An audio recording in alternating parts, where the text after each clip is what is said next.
Good evening, everyone. Welcome to FGME Cast for your Wednesday night. It is Wednesday night, which means it is ANZCAR Thunder Series, and we are at Texas, and it's not a way to enter the pit lane. Gary Wellman, what are you doing? Getting it out of the way early, but we are here at Texas, and I'm joined, as always, by Carl Withy. Good evening, Carl. Good evening, Stuart. Good evening, everybody. Yes, we are here. It's Texas Motor Speedway. It is a little bit neutered to how it was back in the day, but it is still very fast and very furious. That's absolutely right. And we, I don't know if you caught it or not, Carl, but we saw the Coca-Cola series be taken out, of course, in the late model, not the late model, but in the actual NASCAR Cup cars today. That was on YouTube, and they had their finale here at Texas. Ran the full race without a caution. So are we likely to see that tonight? I'd be surprised if we do. I must admit. Unfortunately, I did miss that race. I was busy working. Which is a rare thing for me to do. Usually I'm busy not working at work, so it was a rare treat for them today. But yeah, I honestly can't see this one going caution free. Just with the cars, they're a bit wild out there tonight. The Xfinity cars are definitely a little bit loose. And they're definitely struggling on the exit of the corners. They're getting really loose. So, yeah, I think it's going to be a rough one. As you just saw, Tristan Cox there just getting absolutely demolished by Dave Douglas. So maybe we won't see that. I mean, there is we obviously hold a lot of the drivers here in fact, all the drivers in very, very high regard. So in terms of skill set and that, but of course, a completely different car and set of circumstances. So we'll see what happens. Trev Micklemore joins us as always. Good to have you on board, Trev. Just wondering whether or not anyone might be able to take down Tay tonight. Whether or not it is the night that we see someone take a win. Hamish Gallagher being extraordinarily strong, and look, at the moment it is nothing different with Hamish out in front with a best of a 30.01 ahead of Joshua Carroll-Walden and Aidan Schultz, who equally is having an impressive run at the moment. Aidan, he's knocking on the door for a win, so maybe it is going to be his night tonight. Of course, Michael Skurlock back out there in the My Little Pony car. That car has been on the top step. So let's see. It's going to be an interesting race here tonight. We're round 9 of 12, and we're set to run 120 laps here at Texas, so it should be a good race as always. Yeah, it should be. I mean, look, Hamish Gallagher's been strong this season, but only taken the one victory, and that was at Miami. So it's not been the sort of domination that we saw last year, last season, I should say, last time out. Of course, Matty Raymond still is in the lead of the championship, 3 ahead of Hamish Gallagher in second. Brenton West is sitting there in third at the moment, 30 points down. Brenton West, very much dark horse in this championship, but has had a really good season and just been consistent, absolute king of consistency. Brenton West, pretty much every finish has been within the top 10. It's been really consistent stuff. 2 top 5 finishes. Josh Micklemore sits in 4th. Obviously a bad run of luck for Joshy as of late. Hopefully his luck will change, and look, if anyone can change their luck, it is Josh Micklemore, sitting in 4th at the moment, 36 off the lead. 45 points down is Stevie Dubb, and we saw Stevie Dubb have a very strong night this week. Dave Douglas in 6th, 57 off the lead. Gary Wellman 7th, 63 down. 8th is Matty Hunter. Again, a good season for Matty Hunter in 8th for 72 off the lead. 74 points down is Joshua Carroll-Walden, and 10th is Edward Foster, 76 off the lead. So it's pretty close up at the top between Gallagher and Raymond. But you got to say, Gallagher has been very strong, and Matty Ray needs a really good finish here tonight and needs to finish ahead of Hamish Gallagher. Yeah, certainly looking for a return to a podium here would help Matty Ray out, of course, on screen at the moment. And yeah, it's about time as well that we saw Josh Micklemore's fortune change. He's had a couple of bad, unfortunate incidents come his way that he wasn't able to get out of over the last couple of weeks. So he'll be looking to have a clean run tonight, of course, ahead of the Cup tomorrow night, where Mitch Motorsport will certainly be participating with their drivers there heavily involved in the chase. And will we finally see a breakout victory for Brenton West? I mean, look, yeah. one of those drivers that is knocking on the door for a first ANZCAR victory, Brenton West. It's not come yet, but definitely will. It's Brenton West has been so strong as of late, and you know, one of those drivers that is just really, really there, and in the Xfinity cars, super consistent, really good finishes. So I'd say Brenton West is one of those drivers to really keep an eye out for tonight, and he's going to be hoping for a good run here at Texas. Yeah, of course. So we'd have a number of drivers in the field who might be able to take out their first ever ANZCAR victory. But we'll see how this one plays out tonight. Edward Foster back in the mix as well after a week away with his teammate Joshua Carroll-Walden. So they'll be looking to do some damage here tonight if they can as well. So plenty to look at, plenty to see who can get this one out. Of course, Stephen Williams as well has been good of late. So just with all those drivers we've mentioned, sounds like we've named half the field, but it really could be anyone's night tonight. So do stick around. We've got a minute to go until practice is finished, and then we will have closed qualifying 2 laps, the best 2 you can do. Probably the second will be the fastest here at Texas, so we'll see how that plays out, who's going to get up to the front. We saw in the trucks on Monday night that being out in front played a interesting or significant part, I should say, in making sure that you stayed clear of those early incidents. Of course, it was a much shorter track that we were in the trucks, so but you still want to be ahead of the field if you can get out in front and run and control your race. Pit stop wise, Carl, fuel here with 120 laps likely to be an issue? Very much so. Yeah, we're looking at a 2-stopper tonight for fuel. Texas is pretty heavy on the old fuel load, so you could probably do about 55 laps. You might be able to stretch it to 60 and make it a 1-stop if you are very frugal. But yeah, it's very much going to be a race of two stops, I think. Speaking of frugal, Andrew Dyson, one of those drivers who may be able to do it. Also has been one of the ones who surprised us in the past with a no-stop race strategy. Of course, not at a track like Texas, but we'll keep an eye on Daiso as well in the 041 DPR simrigs.com sponsored entry as we're about to get into qualifying. And you know what, we might just stick with Daiso. Let's jump on board with him to take us on our tour of this Texas track.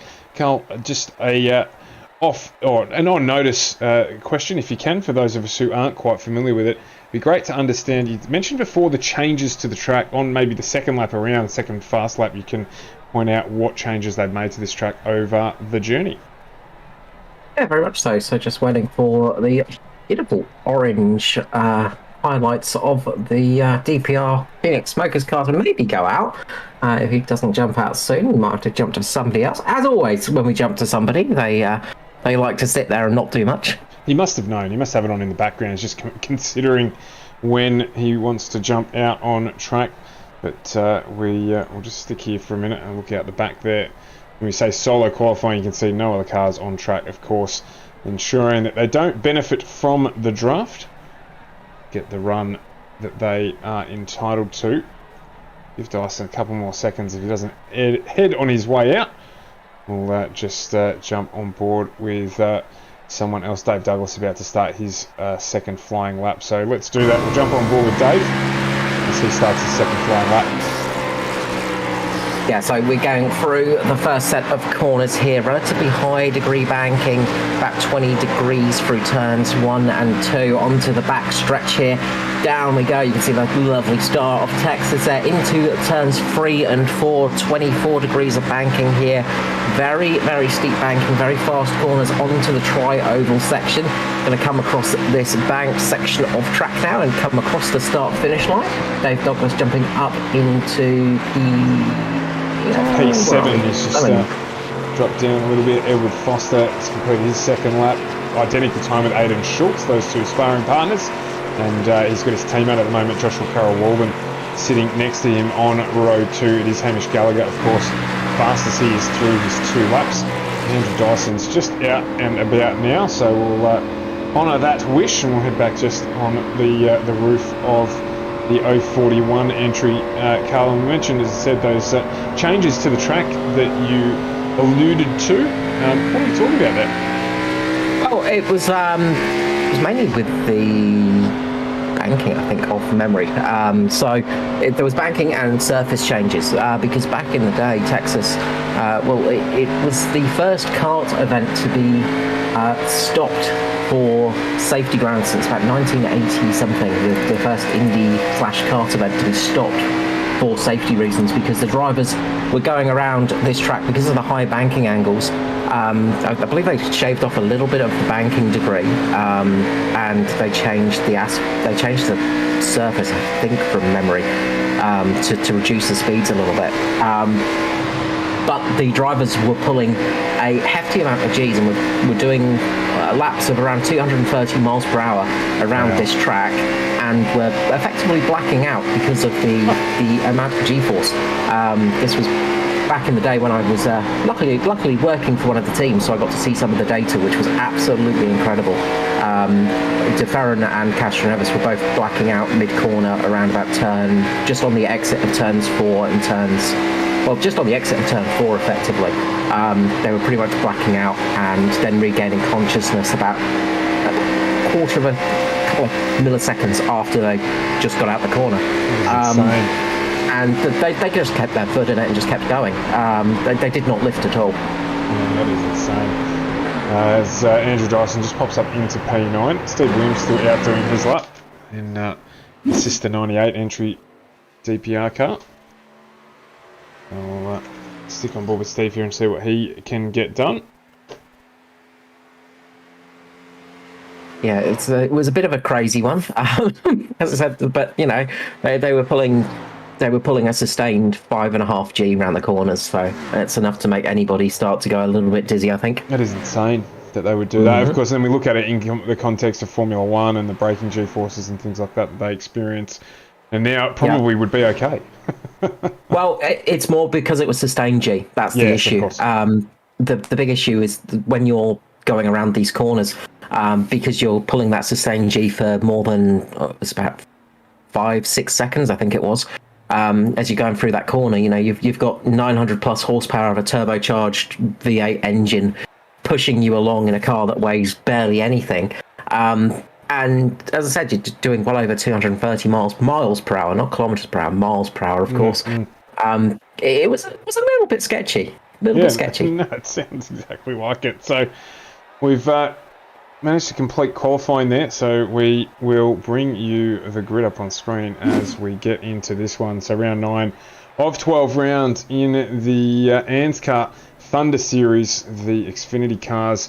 And it is Hamish Gallagher and Aidan Schultz off the front row, with Edward Foster and Joshua Carroll-Walden off row 2. And we've got Jaden Russell and Josh Mickelmore off 3, with Michael Skurlock and Brenton West off 4. Then it's Andrew Dyson and Thomas Martin, off 5, with Mirko Dortnack and Luke Georgeson off row 6.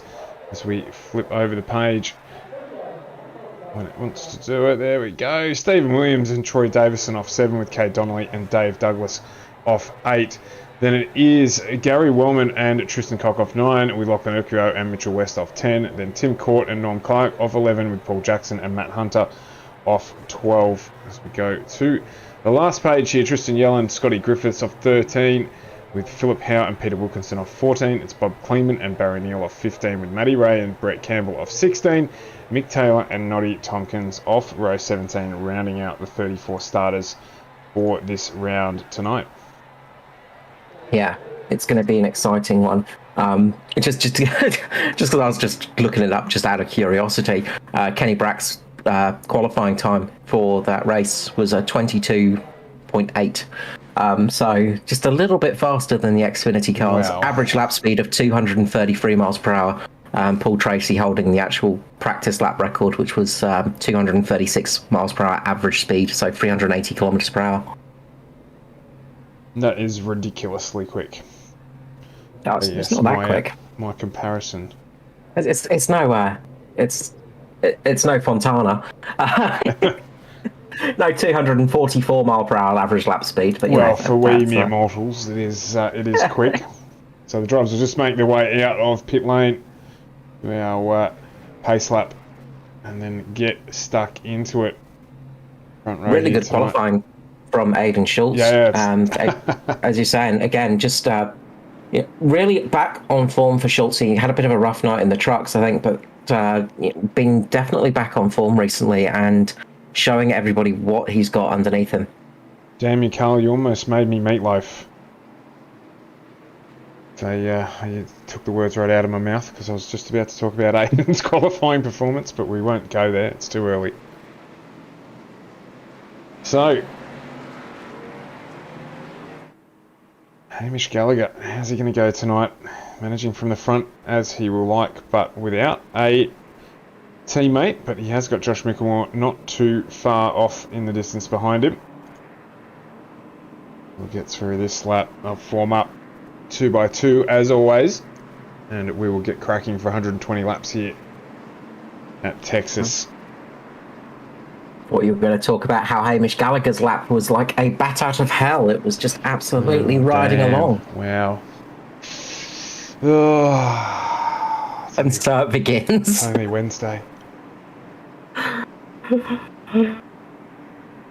As they come around the final corner, turn 4, pace car will be pulling into pit lane. Hamish Gallagher is going to lead away. Aiden Schultz on the outside. Mitch Motorsport versus Ozia. Ozia recently announcing 2 more drivers to their squad. There's a bit of an incident behind, actually.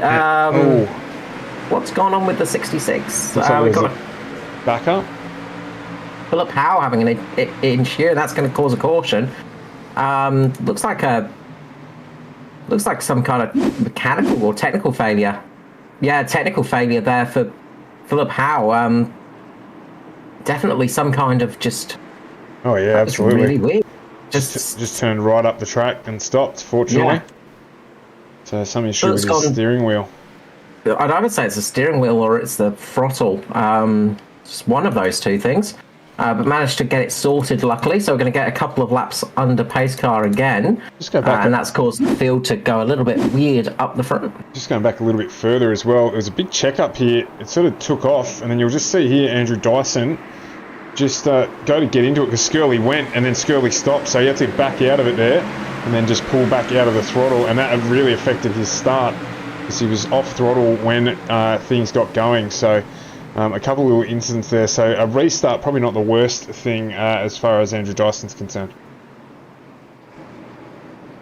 Yeah, there's a big hold up at the moment for Jaden Russell. The pace car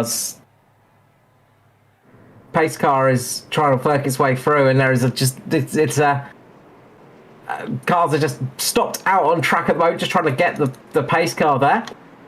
That's just trying to let the car through it because the order will be basically the order that they gridded up in. Because the caution came out basically as soon as the race started. So it should reset completely, I imagine, back to the order that we set up the race on.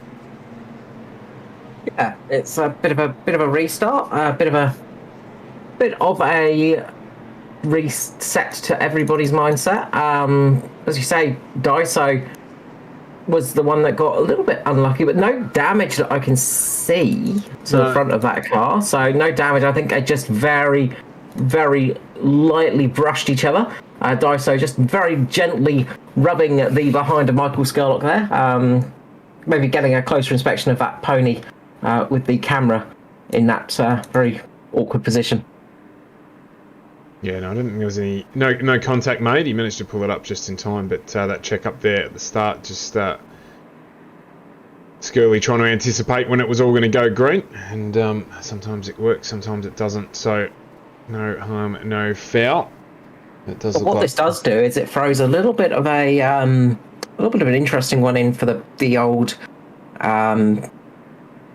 strategy game, because these couple of laps are going to mean that everybody will probably be able to make it for one stop now, because it was looking sketchy if they could make it one stop. So if it does go green, a lot of people will be able to just about make it on the one stop now, possibly. So you might see a few people rolling that dice and trying to do a single stopper out of this one. And I think you'll still see a fair few drivers doing the double. But you might see a couple of drivers just take the opportunity to do a single stop race now and see if they can get away with it. Well, we certainly didn't get away caution free. No, that's it. It couldn't have been eclipsed any earlier if we tried. absolute blisteringly fast lap from Jaden Russell there, setting the fastest lap of the race of a 1 minute 35 seconds. So wow, speeding behind the post track. That's no good. Paul Jackson taking the opportunity to come into pit lane by the looks of it. So just getting a little bit of a top up, not a bad idea. Down towards the back of the grid, probably a good idea to come in and actually get a little bit of a top up. Yeah, it makes sense, doesn't it? Yeah, so that could be a really good idea there. So wise move there. Just make sure he gets as much out as he can.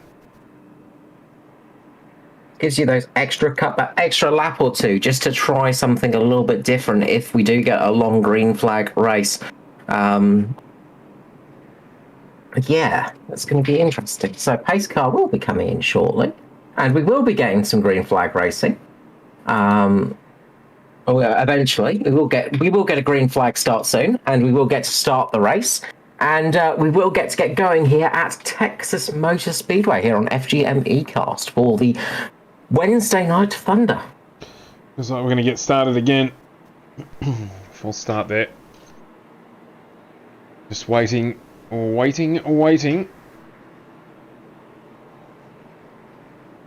not everyone quite getting back into position.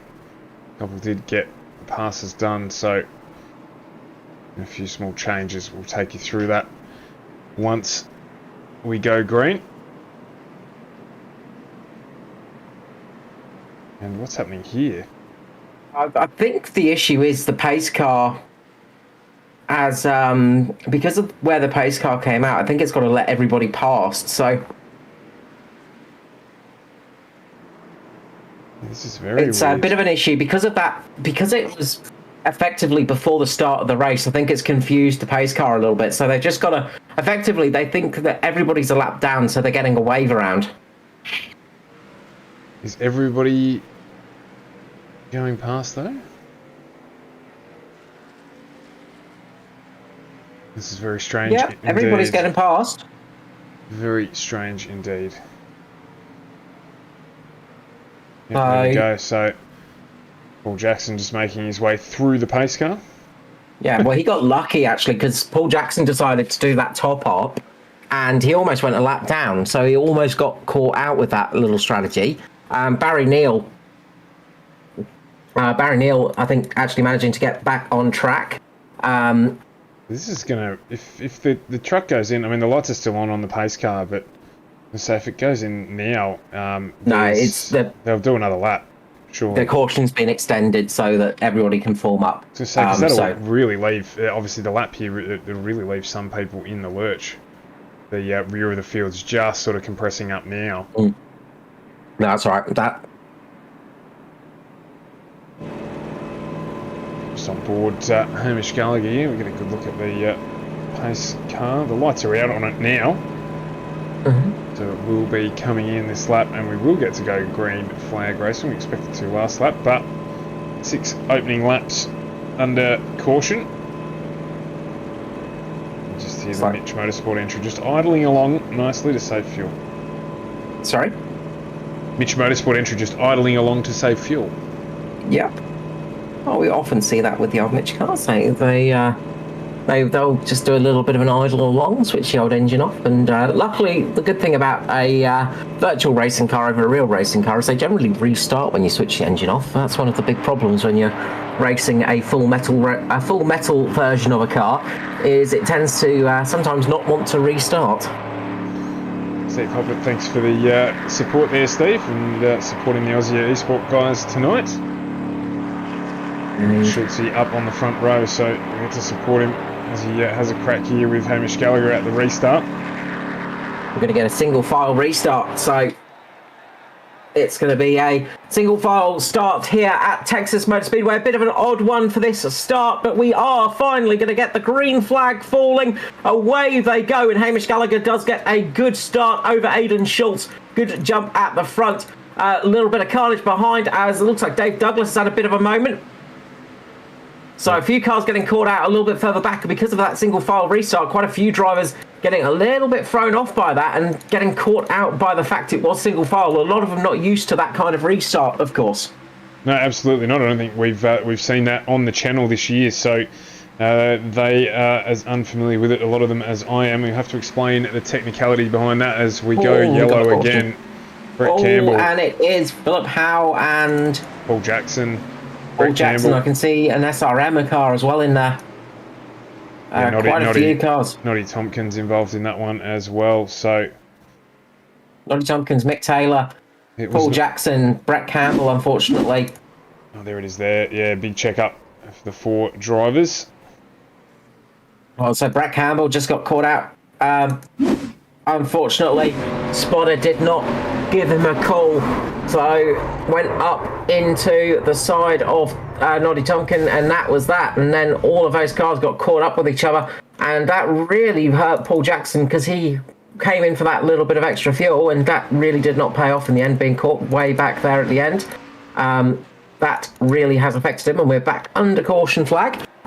So yeah, single file restarts generally more of a thing for the classic era, of course. If you ever saw any of the '87 races, of course, they were generally single file restarts. With the lapped cars generally on the low line, and sort of makes things a little bit different.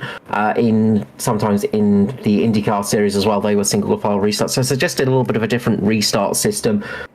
Generally, it's not used too often in this series, but for some reason, iRacing deciding it was the night. So obviously just to improve the safety of the restart, is that the idea? Yeah, generally just to try and make it so there's less chance of a little bit of an incident at that restart to stop collisions effectively. So it does make it a little bit less sketchy on the restart, let's say, but it does make it a little bit harder to pass, of course, because you're effectively running in single file. No passing before you get to the start finish line, of course. So you have to stay behind the car in front of you. But it does give good opportunities as well. The single file restart, if you can make them work, you can really make them pay off. But it is a very different skill indeed. Just looking throughout the field, Dave Douglas has really dropped off the pack, unfortunately. It looks like he may have missed a gear or something. So unfortunate for him. Good to see Tristan Yelland out there. So Tristo out there with the Motorsport Velocity Magazine Racing entry 23. Nice to see Tristo back in the field. Always a pleasure to have Tristan racing with us. Yes, indeed. Wilco's just decided he's going to roll down pit lane here. Looks like Mick Taylor's done the same, Dave Douglas as well, so they're getting some fuel.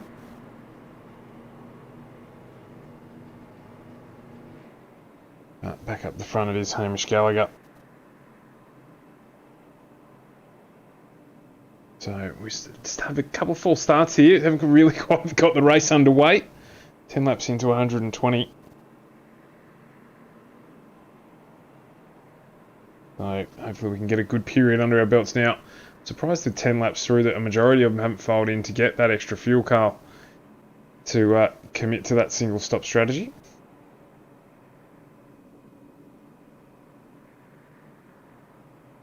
Yeah, it's look, as I said, with the safety car, it means it's going to be a single stop race. So it does it does make things a little bit more interesting. It looks like Wilco actually.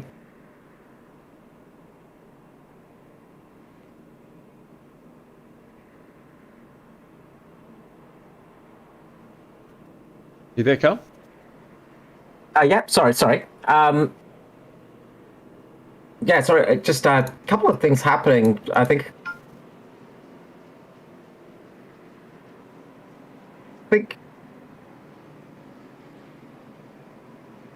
Yeah, there's a few people that got caught out, I think. So, unfortunately, Peter Wilco got caught, I think, possibly speeding in pit lane, so he might be coming down for a bit of a drive-through. So, unfortunate for him. Right, so not taking advantage then, being penalised. Quite a different story there. Anyway, the pace car about to pull in. We're about to go green again, which is good. We want to see some racing. It's been it's been a bit of a trip to the shops so far. I need to find out that they've run out of milk. So let's get this one started. Let's have some racing. Thanks for sticking with us. If you're still watching, don't forget to like and follow the channel. Only far more entertaining than the start to this race, but we promise it will get better. Plenty of quality up at the front. Just need some good, clean running, so let's get it happening. Yeah, it's going to, as I say, this is going to make it a very interesting race. So we'll see how this one goes. And we're back to dual side-by-side action. We're going to get a proper start. And we're going to go away. Hamish Gallagher leads away in the 13.52 on the outside of Aidan Schultz. Who's going to get the jump here? Good start for Hamish Gallagher. Aidan Schultz a little bit more on it this time. Good start from those two, the touring cars of JCW and Foster just sitting behind them. You can see Jaden Russell trying to make a move on Foster. So, sorry, on JCW. Jaden Russell making a good move at the start there. Yeah, absolutely. There's a little bit of a slow start from Brenton West, a little bit further back in the pack. He's paid the penalty for that. But it is Edward Foster who moves up a position on Aidan Schultz, and Schultz has got Jaden Russell down the inside as well. So going to make a decision here. As Russell hits the apron, it pushes him a little further up than he would be comfortable with, and that's just slowed him out of the corner. So Schultz is going to close that position out, and it will be Gallagher from Foster, Schultz from Russell, Joshua Carroll Walden just in the back with Josh Mickelmore getting underneath him as well to join in this chain. So Carroll Walden left a little bit high and dry here at the moment. And Mickelmore looks, Schultz getting to the wall. Schultz, he just clips that wall slightly, a little bit of a wrinkle on the front of that car, and that's going to unsettle him quite a lot. And you can see JCW got caught out big time by that one behind him. He's just dropped behind Thomas Martin, and now Andrew Dyso is right on him with Michael Skurlock. So watch out for those guys. Look out for Meko Dortnack as well. He's having a good charge through the field. Yeah, Dortnack there just behind Michael Skurlock. So Dyson here's got Carroll Walden on his right rear quarter. He's trying to close that out if he can. And it just looks like there the 071 of Thomas Martin just slowed up a little there. Dropped back. Just affected Dyson's run out of the corner, but he has managed to move up now in front of JCW as well as this chain starts to sort itself out. Up at the front, Hamish Gallagher has got Edward Foster on his heels. Foster's broken a little bit away from Josh Mickelmore. That will change, you would imagine, with Jaden Russell right behind Josh Mickelmore as well as they come into picture there. So yeah, I think Thomas Martin just had the car just break away a little bit. These cars are tough to drive around Texas. It's one of the things I was actually listening to the Locked On podcast today. Just got dropped today, and I was listening to Braden Martin having a bit of a chat about it, and he was talking about just how much it hurt his shoulder racing in the ovals for the first time. Didn't realise just how hard it actually was and how tiring it was. So, you know, it's experienced driver there, experienced sim racer, absolutely getting caught out by the physicality of oval racing. It is one of the harder things you can do. It's an interesting point. I always find myself, if I actually, when I eventually do race it, when I do oval track racing, I end up leaning into the left of the seat and just sitting into the left-hand corner of the screen. So it certainly is a different way of sim racing, that's for sure. As Timmy Court there just loses a place to Scott Griffiths, making his way through. Just jumping underneath. Up to the front. Stuart, the 53 is making a move on the 13 at the moment, trying to get past, but getting a little bit high, and that's going to give Josh Mickelmore the opportunity. The Mitch cars are trying to make a move for first and second at the moment. Foster desperately trying to stop that from happening, but might lose a position to Josh Mickelmore and may lose another to Jaden Russell as he's trying to make a dive down the inside. Russell making the move here. It looks like Foster may have just burnt up his tyres a little bit running that high line for so long. Sitting side by side with Hamish Gallagher, and is now just struggling a little bit. Maybe just overheats those tyres just slightly. Yeah, he's just trying to keep out Jaden Russell at the moment. There's Mitch Motorsport 1-2 at the front now. Gallagher and Mickelmore racing for the lead. Mickelmore looking for a way past underneath Hamish Gallagher. Looks like he's going to get it done. He does. Yeah, a little bit of team play, I'd say there. Definitely sounded like a little bit of a lift for Hamish there. Those two just running a little bit and not racing too hard at the moment, but I'm sure that will change as the race unfolds. It just sounded like Hamish had a little bit of a lift there. So Mickelmore getting out in front and is going to become the hare to Gallagher's Greyhound. Michael Skurlock now making a move underneath Joshua Carroll-Walden. Looks like he's got that done and closed it out. So he is now in pursuit of Thomas Martin and Andrew Dyson in front of him as this pack continues to compress now. You can see not a lot of room all the way down to Matty Hunter in 21st position. No, it's pretty compressed at the moment. Through the field, as Daiso's making a bit of a move on Hayden Schultz right here. Daiso making a big lunge down the inside, the 041. Getting a move almost done there. Schultz just having to lift off just to let him through. Damage on the right front, probably just hurting Hayden a little bit right now, just causing him a little bit of grief. Thomas Martin now just sitting in. We've got a car off in the background. Big instant, we're going to get a caution. It is Tristan Cock and Dave Douglas. That is the end of Tristan Cock's night, and I think it's the end of Dave's as well. Wow, big crash there. You can see Tristan with not a lot of that car left. And that is going to be all she wrote. Let's jump back and have a look at it. Yeah, one of the SRMs getting caught up in that as well. I think it may have been Maddie Ray. So Maddie Ray getting caught up. You just see there flying down the bottom of the field as Double D just gets launched up into the barrier. Matty Ray slamming on the anchors, tries to avoid it as much as he can. Avoids some damage to the front, but does get a lot of damage to the side and the rear. That's going to put some big suspension damage on that car, I'd say. That thing is going to be crabbing a fair bit. Show me on board Barry Neal here as he came through this one. Let's have a look at how close he gets to being caught up in all this. Just manages to make his way through there, so... a lucky escape for him as the field piles into pit lane. Yep, all going to jump into pit lane now for those fresh tyres. I think it's that sort of time. Joshua Carroll-Walden does stick it out, as well as Mirko Dortnack and Luke Georgeson. So a few people do stick it out and are trying a slightly different strategy at the moment. Not a terrible call. I mean, Texas is not traditionally a super hard on the tyres. Fresh tyres generally slightly better than slightly worn tyres. This will help. I think this will help Peter Wilkinson a little bit. He should get past and get at least to one lap down. So he's going to be working his way back up through the field right now in the 268. Unfortunately, after that early penalty, he's going to be hoping to get through there. His teammate Timmy Corn having another good run at the moment in his second ANZCAR event. Running up there in the 22nd position, I believe, at the moment. So just coming into pit lane at the moment. So the locked on guys got the cars out, not in free this time. We haven't got free Martins on the grid, thankfully. We don't need more Martins in ANZCAR because they seem to be very good. We'd end up just with a field of Martins winning every week. It would just be, we just don't need that. I mean, dare we say to have 1, 2, 3 Martin at Martinsville? I mean, that would be good. That would be good. The Martin apocalypse would happen. It's just. Oh dear me! Yes, absolutely. All we need is a Martin, and that would be it. Well, you know they do exist, of course. Martin, a very popular name in some parts of the United Kingdom. As Mirko Dortnack jumps into pit lane. I think that'd be the end of the series. They'd just walk away with it. Yeah, absolutely. We do like to entertain ourselves here with random acts of stupidness. But Martin at Martinsville makes sense to me. Let's make it happen. 24 laps in 120. It hasn't been the night we want yet, but that's okay. There's still plenty of time. See how this comes out.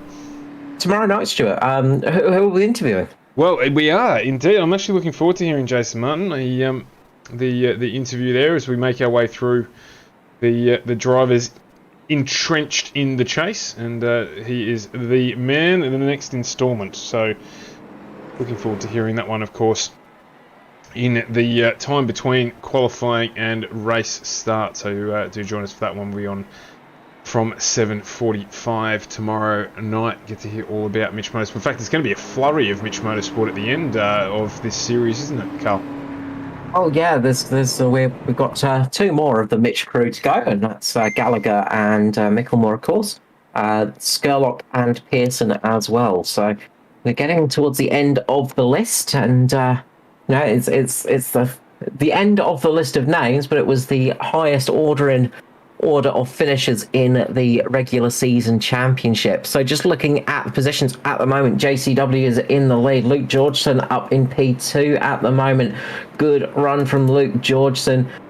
He's going to be hoping for a nice race tonight, a relatively easy one.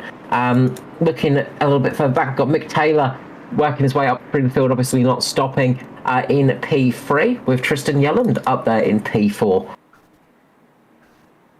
Yeah, well, I mean, and it's going to be interesting to see how the fresh tyres play on this one. We had, probably about 8 laps of full speed running. Other than that, it's, as I said, been a little bit of a trip to the shops. So, shouldn't be a massive difference, you wouldn't think. What did we do? We've done 14 laps under pace car? I think so, yeah. So... yeah, they are new, but I mean, the tyres were only 8 laps old. Remember, Mick Taylor has stopped as well, so Mick Taylor has got some slightly fresher tyres on from the other leaders. So he came in after that little bit of an incident earlier on. So Mick Taylor on some slightly newer tyres. The thing is now just to not spin up too much on this restart. So JCW is going to lead away from Atari. Luke Johnson on the outside, and away they go. Good start for JCW, gets away nicely there. Meanwhile, looks like Mick Taylor's just moving up the line a little bit, trying to get out the way of the leaders, trying to get sitting up on that high line because he knows he's not got the speed. Just gets out the way pretty quickly there of the massive pack. Luke Georgeson, though, is the caught in the bottle right now. As Thomas Martin just gets a big snap of oversteer on the exit, manages to save it. Keeps that car in the running for the moment. But a couple of cars getting a little bit sketchy now. Of course, they're on cold tyres, a lot of the field. You don't get much heat in them through that pace car period, so it does take a little bit of time for these cars to get up to temperature and get into an operating field that is not horrible to drive in. And Texas is one of those tracks that is very fast, very, very quick corners. You do have to lift off a little bit, but when you go in there first time, those top cars, Gary Wellman round. And we're going to have another caution. Both West into each other. Brenton and Mitchell West into each other as well. So that's a lot of cars. I could see Aiden Schultz also caught up in that one. There was a lot of vehicles caught up in that. It's like a 5-car meat sandwich, that one. That's all compressed. Mick Taylor. Back I think that might be the end of Aiden Schultz's night. Scotty Griffiths as well got caught up in that one. Scotty Griffiths relatively unscathed through that. Who's that? Brenton West got caught up Brenton in it as and well. Mitchell West. Both got caught up here. As I said, Schultzy there. Looks like Wilco just... no, that was Tim Court, just caught the outside there. And then here is this bunch up. Mirko Dortnack got caught up on the wall. And it all sort of just... compressed out of that into this little sandwich of cars that we ended up with at the end. Scotty Griffiths involved in that one too. So a large number of cars damaged in that incident. Yeah, that's a lot of fast cars as well. That's the big thing. There's a lot of fast cars that are now caught out in this one. All those drivers that stayed out are pretty much pitting in, other than JCW and Luke George, and those guys are keeping it out.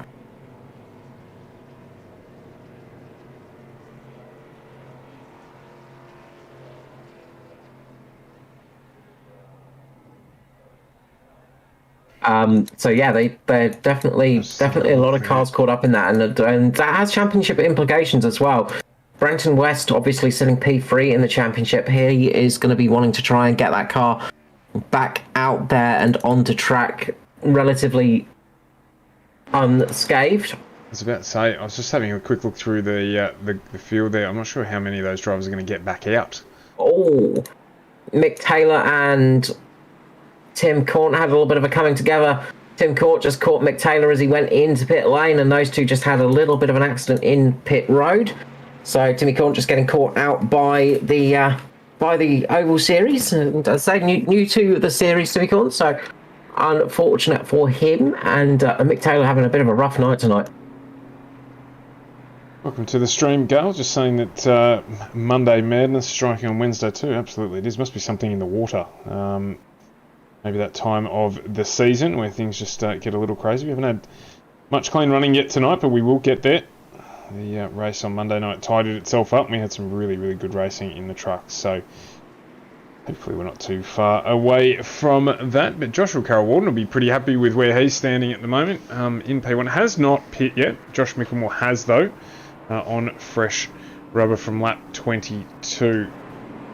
But we figure we've only done around about 10 laps of racing on the original set, so Luke Georgeson there as well. He was about to come under attack when the caution came out from Edward Foster and Andrew Dyson, who were moving through at a rate of knots, but not quite able to get that done before that caution did fly. Yeah, unfortunately, everything is bigger in Texas, and that includes cautions, apparently. So Texas having one of those nights. But this is one of the thing on oval racing is sometimes you will go weeks and weeks and weeks without a caution, and then other times you'll have a really, really rough night. Honestly, I'm not surprised. As I said, the track is pretty loose out there. Just cars are struggling for grip, and these Xfinity cars, of course, they run less downforce. They've got about 100 less horsepower than the Cup cars, but that's still, 700 horsepower from these V8 engines. You know, they are still very fast cars and very low downforce. They are very much unwieldy things. They're pretty heavy, and it's very easy for a mistake to happen, especially here at Texas, where the track does tend to get a little bit loose and the back end does tend to step out a little bit. Yeah, well, Peter Wilkinson on screen. He's not anymore. He was our biggest mover of the night, but that's dropped away. His cars have reset, so now it is Matty Hunter up 9 positions. He is our biggest mover so far as we're waiting for things to go green. Luke Georgeson as well, up 9 positions as well at the moment, up in P3, and Lachlan Oakvio as well. Peter Wilco would have had to drop down to the end of the line because he was the lucky dog. So he got back on the lead lap at least. That's the main thing, and he's got a clean car. So that's the important thing for him at the moment, is just to keep his head down, just keep out of trouble, because he is one of the few cars out there with very little damage. And it's if you can keep that car going, it could be in for a relatively good finish tonight here at Texas. As the clouds start gathering, it looks like a thunderstorm may indeed be happening on the Thunder tonight as those dark clouds roll in.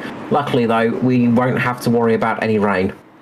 I do wish that randomly iRacing would just introduce rain and announce it by dropping it onto a race just randomly and seeing what happens, but I don't think ANZCAR would appreciate it too much on an oval. Some people like to watch the world burn, I guess. So as the pace car drops down, it will be Joshua Carroll-Walden getting us away. When will he drop the hammer? Josh Mickelmore is waiting, and they go. There he goes, gets away. A good start from Joshua Carroll-Walden there, and it looks like Andrew Dyson got a ripper as well behind Luke George, and he was looking for a way around. Couldn't quite find it. He's got up behind now Josh Mickelmore. That's going to help him find his way through as we get this one back underway. You can see there Dyson now up behind Mickelmore. Got Foster behind him as well. So Georgeson may be left to hang out to dry here with C as well. Of course, Georgeson on the old tyres. Georgeson on the tyres that we started the race with, remember. So Georgeson is one of those cars that has not stopped yet. So just keeping it out there at the moment, just keeping position over anything else. Just ahead of Edward Foster right now. Foster trying to make the move and catch up to these guys. Meanwhile, looks like Kate Donnelly just having a little bit of a blink just behind Thomas Martin, but everything going okay. Few cars struggling to get back up to pace as they're just trying to find out what their actual pace is right now, because they have got quite a bit of damage. Yeah, some of them do indeed. But I'll be able to get there and get some points. Finish this one off, 34 through 120 now. Going to see how this one sorts itself out. Hopefully just get into a nice little rhythm here. As again, Georgeson just drops a position to Jaden Russell. Those guys on the older tyres are actually starting to struggle right now on the exit of the corners. Just had JCW just having to do a massive lift on the exit of the corner just as he got very, very wild. So JCW doing a good job keeping it out in front at the moment, but definitely starting to struggle a little bit. Sounds like the rears are starting to give up a little bit of life. And those guys on the fresher tyres now will start catching up. And it's going to be a little bit tricky to hold them off. But if anyone can do it, JCW can. We know JCW is definitely one of those quick drivers. Georgeson's starting to fall down the field now into P11. Sort of falling down a little bit. A good try of a strategy, but not paying off at the moment. It hasn't quite worked. So Josh Micklemore here making the move, closing the gap quickly, and then using the draft to his benefit here. That's one thing it does for Georgeson and Carroll Walden is that they do have a spare set of tyres in their pocket now.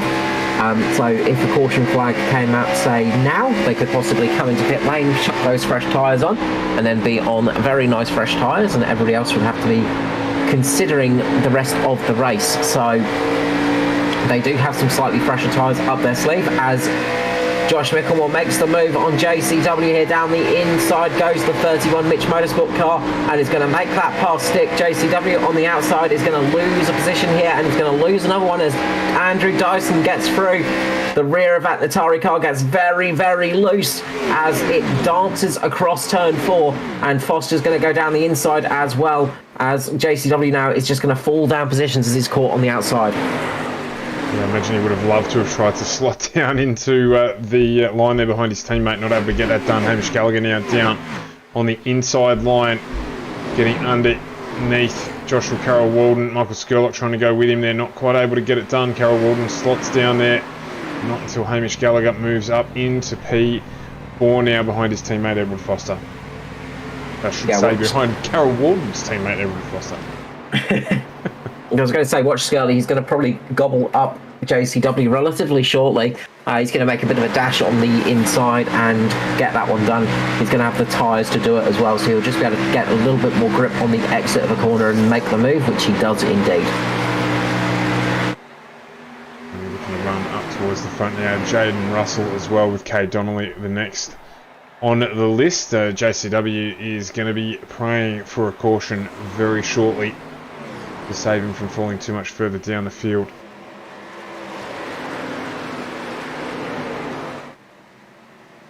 Of course, they are off strategy, so they could possibly look at coming in around about lap 66, 67, come in early if it's a long green period, and get the undercut on some of the drivers if we do get a long green period here.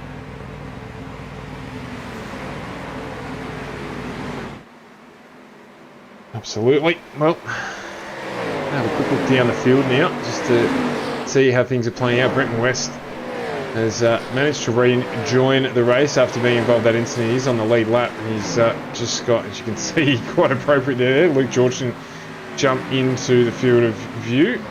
This is for 16th position at the moment. A little bit further up, Lachlan Urquhart's got Troy Davison that he is battling away with. So Davison putting the pressure onto the back of the 42 of Urquhart.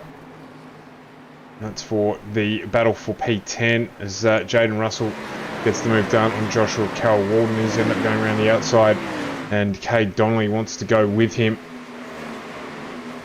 So JCW will be able to push him a little wide here, slot himself in the middle as he does, but the battle is futile. He will drop that position to Cade Donnelly, you suspect, very, very shortly. Edward Foster also under scrutiny with Hamish Gallagher on the back of him. Michael Skurlock catching up now to this lead pack. There was a small gap opening up between them, but that has not lasted. And Dyson equally on Josh Micklemore. That's just in front of him there. He won't mind too much, I wouldn't have thought. Just jogging on the spot a little bit behind Josh. Plays well for him later in the race. If we're going to have a sustained green flag period here. yeah, nice long green stint would really work out very well. As we say that, the caution flag falls. I was about to say, one of the drivers that's not looking too good out there, well, one of the championship drivers not looking too good is Matty Ray, and it was his teammate Noddy Tompkins, unfortunately, just getting up into the wall and making a little bit of a clip on the wall. As you can see here, just clips the barrier, safer barrier there, and then down he goes into the inside there, and that is going to be a lot of damage on that car. So that might be it for Noddy's race, but Matty Ray in the unusual position of getting caught out in an incident, 7 laps down at the moment. He is going to be hoping in the nicest possible way that something befalls Hamish Gallagher, because this is not looking good championship-wise. When will we learn not to say things like that, Carl? When will we learn? Caution straight away. This is going to help out Joshua Carroll-Walden, who was struggling big time on those older tyres. Managed to limit the damage to be in P7 and will now get to pit under caution conditions, which will help him out. He was looking like having to make it under green. If everybody else comes in, I think he'll come in. A few people might stick it out there because they can't make it to the end right now. They can't make it to the end from here, so they need to make another stop from here. So we might see a few people sticking it out, and we do. Oh, the dummies were thrown a little bit, and Josh Mickelmore decided to keep going, but it was Daiso that threw the biggest dummy, and Foster decided not to come in, same as Skurlock. So Lachlan Urquio as well, I think, sticking it out there. That was so close for Daiso on the cone. The orange of the cone almost became the orange of that DPR car. The rather festive for the time period orange and black DPR car of Andrew Dyson. Just absolutely throwing a dummy perfectly there. So Daiso, Foster, Skurlock, Urquio, Clark, and West have stuck it out. Just have a look at this on board with Andrew Dyson here. We're going through pit lane. Just have a look at what you're talking about. I've jumped a fair bit behind here, but I'll go around this corner. And just watching, you can hear the clutch in. So saving every little bit of juice he can. This is going to work out well for JCW as well, because he's going to come out in that pack. So yeah, JCW in 11th, so this worked out very well for him. So a few drivers this is going to be very useful for. This is going to help a few drivers in the old pack and get them into a position where they can some interesting strategy calls. So yeah, this is going to be interesting. But watch this from Daiso. He's thinking about it, decides not to, and look at how close he was to that cone. Very well played. We love a good dummy. Thrown expertly. Seen some close calls actually from that through the season.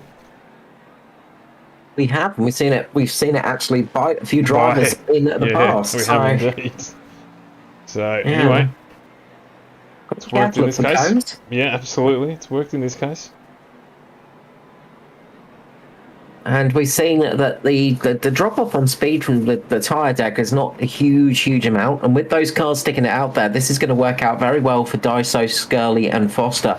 Urquio as well, got to say, because they've got a couple of cars between them. Norman Clark, Brenton West, and... No, just Norman Clark, Brenton West. Thomas Martin having a fantastic pit stop. Wondering if Thomas Martin took tyres. I'm going back to have a little bit of a look at this one.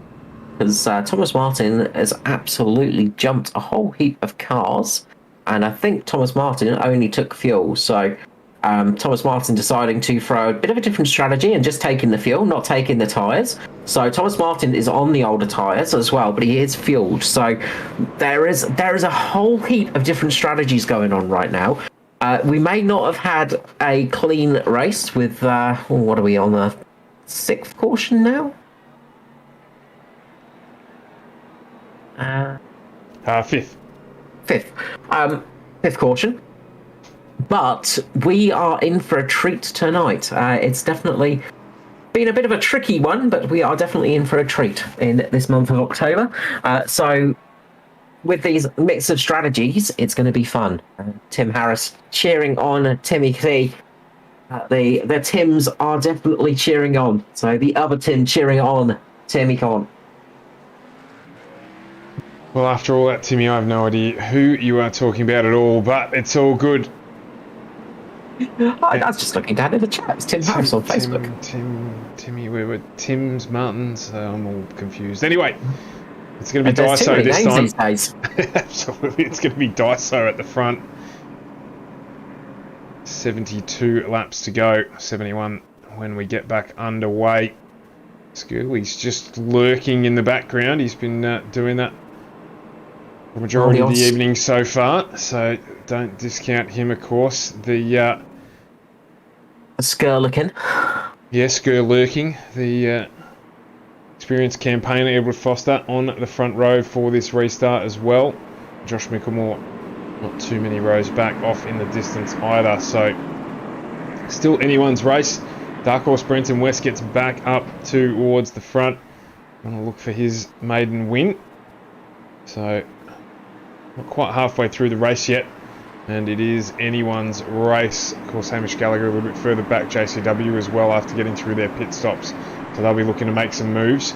Our highest placed driver on fresh tyres is Josh Mickelmore, so look out for him as we go. And a good start there from Andrew Dyson. Minimised the wheel spin. Edward Foster did the same. In fact, everyone getting a really strong restart there. Thomas Martin just struggling a little. He's lost a position to Josh Mickelmore already, but other than that, at the front, it was very, very prompt from everybody and really, really good in terms of minimising wheel spin to get away to restart this race.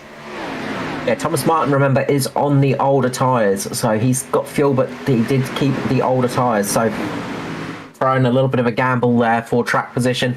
Trying something a little bit different, but Andrew Dyson does get a really good start there. Gets away nice and clean. Foster sitting in just behind him with Skirley. These guys are just going to want to not battle too hard and just just get a bit of a gap over those guys on the fresh tyres. They need to get away from Josh Mickelmore, who's trying to chase him down with Jaden Russell. I was about to say who is already on his way. Jaden Russell moves out from behind Norman Clark, who is on the slightly older product as well, and they are moving. They're up onto the back of Lachlan Urquio very, very quickly here, and they are going Urquio aware as he tries to look for a way past Michael Skurlock. He's not going to be able to get that done. But Mickelmore here with Jaden Russell onto the back of Lachlan Urquio. What can they do? Oh, it's bunched him up a little bit there. Urquio had to get out. Has got a little bit loose. That held up Mickelmore and Russell for their exits. Opened them up to Hamish Gallagher, who's looking to make it 3 wide down the back straight here in Texas. In there as well as Joshua Carroll Walden. So this group of 4 here are flying, and they're looking for a way to get through here now on Lachlan Urquio. If they work together, they'll be up at the front in the shake of a lamb's tail. So they are definitely moving as Josh Mickelmore makes a move on Lachlan Urquio, and Jaden Russell makes a move on the inside. 3 wide they go. Urquio, the piggy, in the middle and gets absolutely porked by Josh Mickelmore, and Jaden Russell getting through there and past him. Hamish Gallagher now getting down the inside with Joshua Carroll Walden. Lachlan Urquio losing a couple of positions on those older tyres, but remember, everybody's got to stop again. Those cars out there right now who have stopped, who did stop in that last pit stop, I think are not worrying about tyre saving at all. They are just absolutely turning and burning. They are not worried about saving any rubber at all. They're just absolutely going for it hammer and tong, because they know they're going to have to stop again in about 10 laps time, 10 or 15 laps time to make it to the end. So if there's a caution in 15 or so laps, then everybody can make it to the end from there, while the rest of the field just have to ease those tyres in a little bit, because they know that they're going for a slightly longer duration. They're trying a slightly different action here. As Luke Traherne jumps into the chat, just questioning the farm references that we're using tonight. Luke, it's just where we're at, mate. It's been a bit of a barnyard fight, this one. It just seems to be appropriate, particularly given that we're in Texas, mate. Come on. That's it, and it's going to see who's going to win out in the cockfight and the pack at the moment. I'll tell you what, it's a fair old slaughterhouse back there.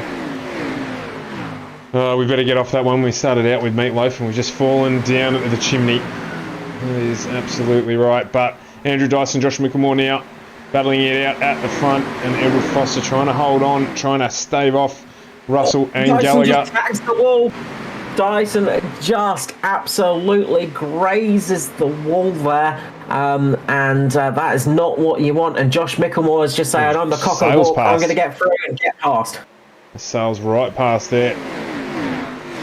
So he now moves into the lead on those fresh tyres. Jaden Russell now going to put the pressure on Dyson as well. Hamish Gallagher, JCW coming through. Foster's seen all this before. He just moves to the side, lets them through. As he hasn't got a lot there to battle with. As you say, Jaden Russell. Sorry, go on, mate.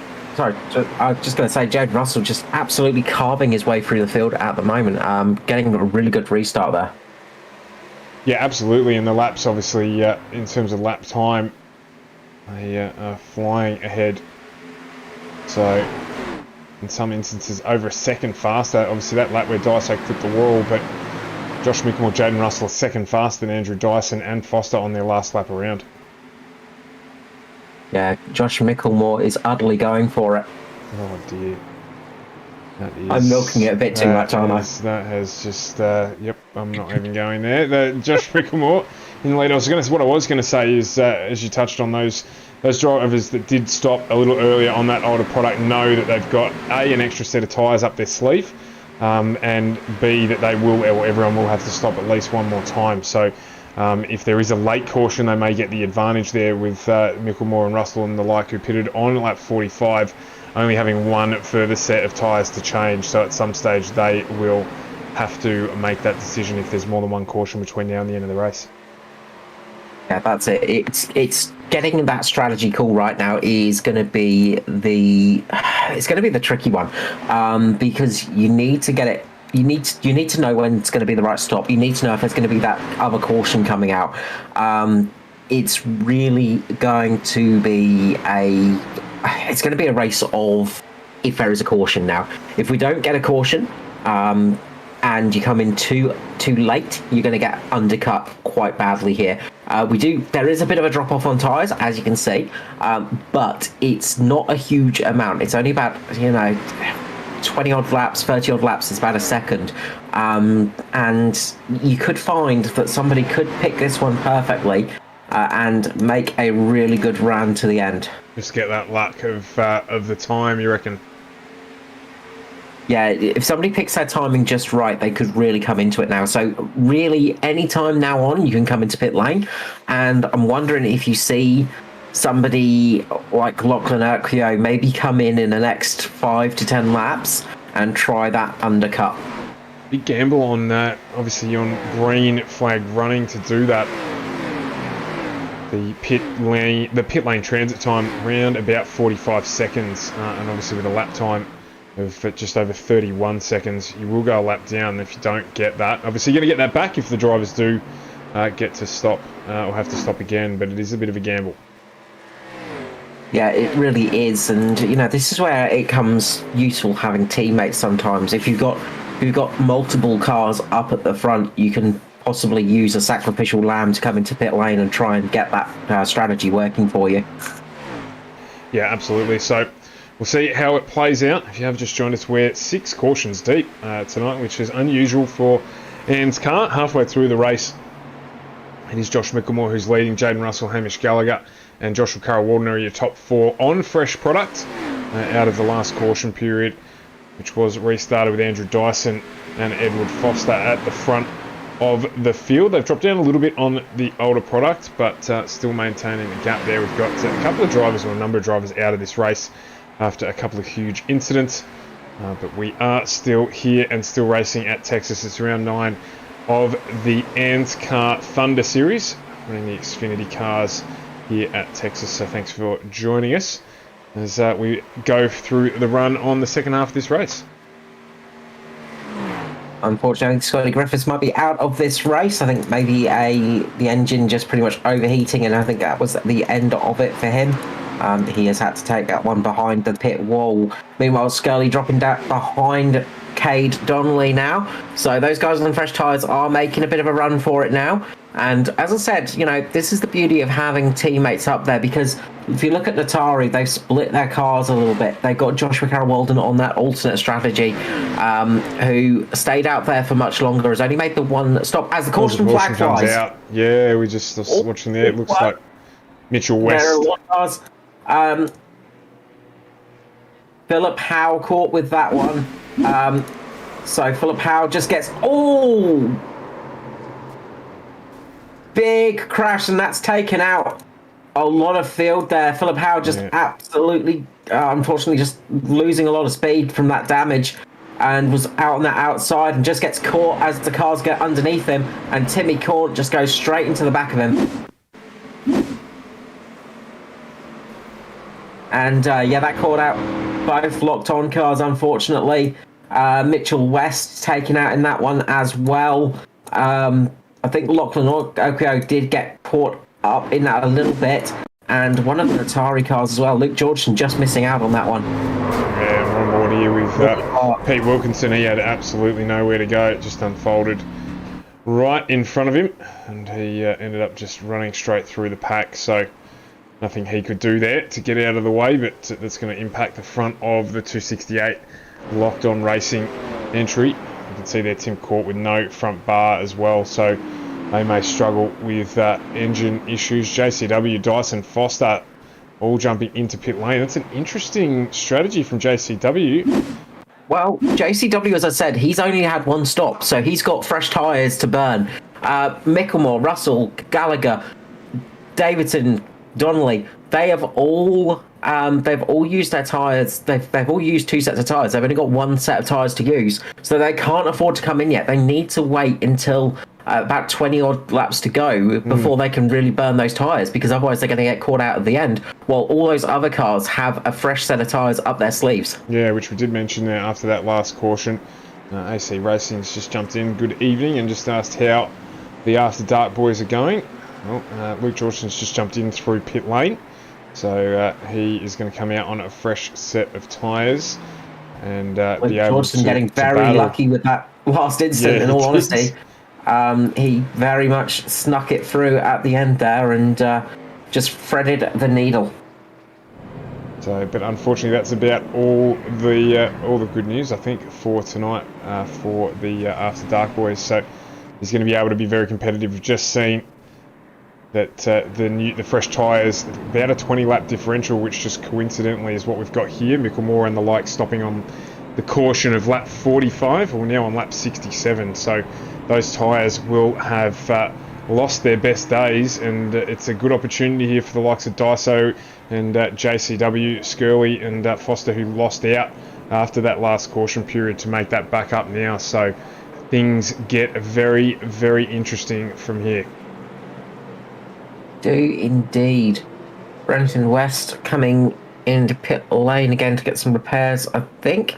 Brenton West, 4th time through pit lane now. Not taking tyres a few times, just getting those repairs done on the 113, unfortunately. Getting caught up in an earlier incident, and quite a few battle damaged cars out there right now. Yeah, it's they just don't seem to be able to get out of the way when they're having these incidents, so they're ending up dragging in 4 or 5 other cars with them. So it ends up with a fairly battle damaged field, which we've got now. I think every car sort of 16th position and below has got damage of some sort or another, out of a field of 34 cars. I've got to say, it's another strong field here tonight. 34 entries for this series, which is good to see, particularly as we head towards the tail end of this season. Yeah, it's good to see a lot of drivers, and again, a couple of new faces, a couple of returning faces, a couple of people not having the best nights out there, unfortunately, but a couple of people having some good runs.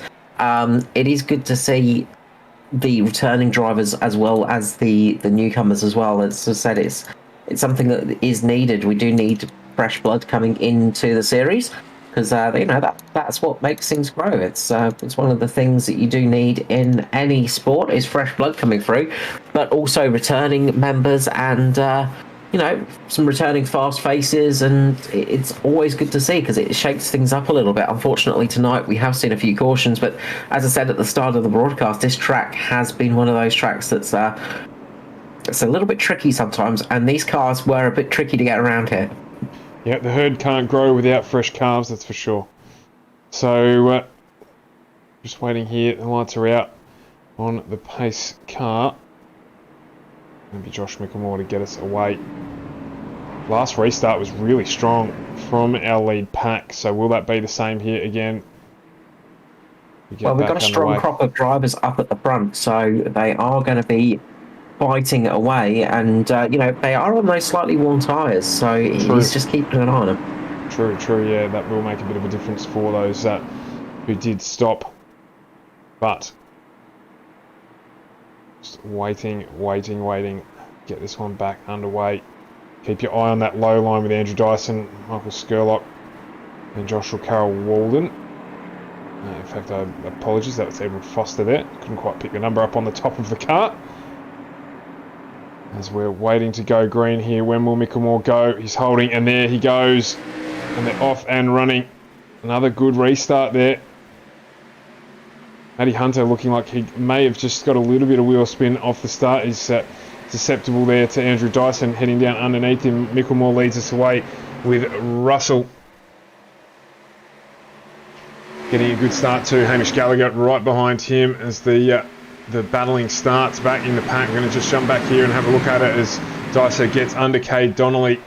It's the first of the victims on the slightly older product. Keep an eye on the pace here of Dyson as he tries to go round the outside of Davison here to rack himself up another position if he can get there. Skirley and Joshua Carroll Walden looking pacey up behind Cade Donnelly too as they're trying to fight their way through. Dyson just moves down onto that low line and he's going to get the job done. So next in his eyesight is Hamish Gallagher and our race leaders. That pace differential already showing through the traffic. Dyson half a second quicker on that lap than Hamish Gallagher. His tyres aren't even warm yet, so it is coming. Yeah, look, Dyson has been quick all night. He has been threatening all night long as well. And we've seen Dyson with some really, really good paces. Oh, Troy Davidson just gets caught by JCW. Manages to save the car there, but that's going to cause a check-up behind him. Good save by Troy Davidson. Yeah, absolutely. Did not want another caution period, to be perfectly frank. Not at this point in time. So some racing. So good catch there. Just a little bit of a bump from JCW. But nothing too bad as we're able to continue racing here. Michael Skurlock in the ascendancy as well. How's this gap? It's down to a 10th between Dyson and Gallagher. Dyson trying to go around the outside. Gallagher will make him work for it, but he may not have too many answers. And Dyson makes the pass stick. JCW looks to go round with him as well. As Dyson closes up now on Jaden Russell. Josh Mickelmore will be trying to check out at the front. We dare say that this tyre advantage is going to play right into the DPR 041 entry of Andrew Dyson. Yeah, Dyson is looking really good at the moment. Too. Look at how easy he can just turn it down on the inside with JCW there. JCW trying his best to get underneath Dyson. Really putting the pressure on. He's all over the back of him at the moment like a rash. Just keeping on the back and sticking to Dyson. But can't quite make it past. He's really desperate to try and get in front there to sort of almost slow Dyson down a little bit. We'll be able to go with him here as well. As I said, Mickelmore's just not going to have anything to be able to fight back with much the same way as he did to Andrew Dyson. So there's a little bit of payback here. JCW just says thanks, I'll come through as well if you don't mind. And that is the change for the lead. Andrew Dyson and JCW now 1 and 2 with Josh Mickelmore in third. But it looks like he may be under pressure still from Michael Skurlock, who wants to play this party game. He's all over the back of him as well, so you'd expect that out of here or potentially into the next corner that Skirley will get the move done. Foster having a little bit of an issue. He manages to save it, but just issue with connectivity issues, but manages to save it and get back going again. Thomas Martin and Hamish Gallagher doing a good job of avoiding an accident there as JCW right on the back of Dyson at the moment. The battle for the lead is absolutely going for it. Who is going to come out on top here? It is a absolute battle at the front, and Thomas Martin is really moving his way forward as well. And watch out for Scurlock. Just seeing lap times there. Scurley enjoying that free time before he caught back up onto the back of Josh Mickelmore. Thomas Martin's also come through.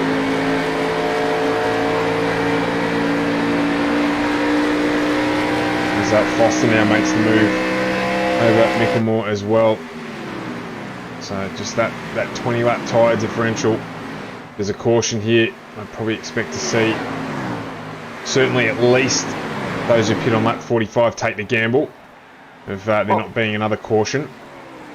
Question is, I don't think those guys that stayed out can actually make it to the end on fuel. Okay. So Mickelmore, Jaden Russell, Hamish Gallagher, Cade Donnelly, Troy Davidson, Maddie Hunter, those guys I don't think can make it to the end on fuel. I think they're just going to be a bit tight, so they are going to be wanting a caution towards the end of this race, but then it's going to be everybody jumping in and then everybody will be on those same tyres.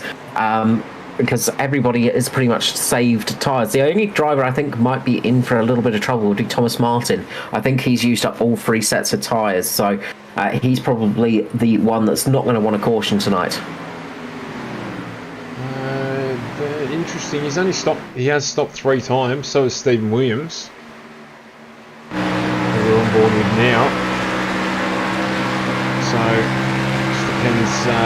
Whether or not they did take a set every time they stopped. Certainly at the moment, Stevie Dubb took a set on 66. So the pace that he's putting out, always catching up to this lead group. As now Foster's putting some pressure on Thomas Martin. This is for P4. Both drivers on fresh tyres. As Scurley's also closed up on JCW up at the front. Who's still sticking with Andrew Dyson. So these guys will make it to the end if there are no cautions.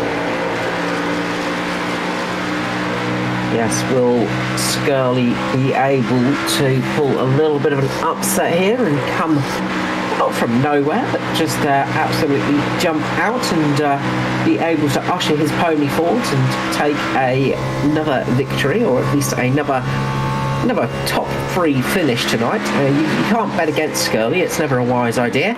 JCW looking for a win. It's been a while since we've seen JCW at the top of the step. Quite a long drought for JCW at the moment, and Andrew Dyson, as we always know, very quick and always improving on these ovals, which is a absolutely scary thing to think about.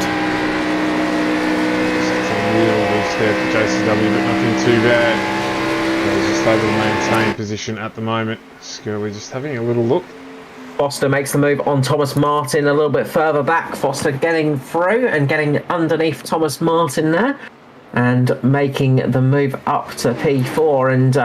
And speaking of drivers that are a bit of a coming from nowhere, Foster, he's had a good race. He's been up there all night long, and I'm sure he will be happy to return from a nice little break away and get a victory under his belt. Meanwhile, Scurlock and JCW are side by side as they come across the start-finish line. Scurley's got a little bit ahead. He's ahead by just a nose at the moment. Will he manage to get it through the corner and make it past JCW? It's going to be close between these two. Yeah, there's going to be a bit of a drag race on here. Down the back straight. Who's going to be able to take it out here? Both on equal quality rubber. So Scurley just holding there really well. I think he's going to probably be able to close this out, you'd feel. Move up into P2. Cuts across the apron there, gets a good run, and now up into P2. He's going to be able to close that one out. Don't forget, if you are joining us on the stream, we'd love it if you could hit that subscribe or notification button as well, so you get to see all of our live streams on FGM Cast. Gurley just gets a little bit loose, and that's given JCW the chance to get past again, but JCW is stuck up on that high line. He's going to be starting to burn those tyres a little bit up there. He's going to start getting a little bit of overheating issue. Meanwhile, watch Skirley cut across the grass here. He is absolutely on it, just using every inch of the track, basically mowing the lawns at the moment and harvesting a little bit of that grass into the front intake of that car, but really taking those lines. And doing a great job, as always, as you'd expect. But JCW now just tries to close out the door, does so. And so he is now back up into P2. Great driving from these two. 88 to 120. Couple of swaps for position there. That's a battle for P2 at the moment. A little bit further back, if you're wondering, Josh Mickelmore now currently in 7th with Jaden Russell, Hamish Gallagher. So they're the 3 drivers on those older tyres. Collected on lap 45. Interestingly enough, Lachlan Mercury now starting to make his move up through the field. He pit on 66, so he has fresh tyres. Just trying to make his way through as he gets close down in on Hamish Gallagher there. Great driving from those two. Thomas Martin does have a fresh set of tyres. Sorry, he came in for a fuel stop and did not take tyres. So Thomas Martin does have 1 set left of tyres. Right, so he is in a good position. Can you check, Carl, see if Stephen Williams is in that same position or not? He has pit 3 times, but taking tyres on lap 66. I would hazard a guess and say no, but I'll go back and see what I can find out. That was more from memory then. I just remembered Thomas Martin. I thought you'd gone back through and had a look. Okay, fair enough. It was more from remembering something earlier in the race. We will find out. Yes. I believe Stevie Dubb does still have 1 set left as well, but we'll find out if there is another caution. If it goes green from here, there's a couple of drivers who are in trouble. They will not make it to the end. And that wish that Matty Ray might have looked for will potentially come true, because one of those drivers in trouble is Hamish Gallagher, so he will have to stop again. Yeah, losing those positions will help out. No, Stevie Dubb does have a set of tyres remaining, so he came in for fuel. There you go. So it's going to be, look, if it remains green right here, it's going to be trouble for those that stayed out. And, it's really going to start getting to them in about 10 laps. They're going to be getting to that danger zone where they're going to be running on vapours. And they'll have nothing but an oily rag left in their tank to get them through for this race.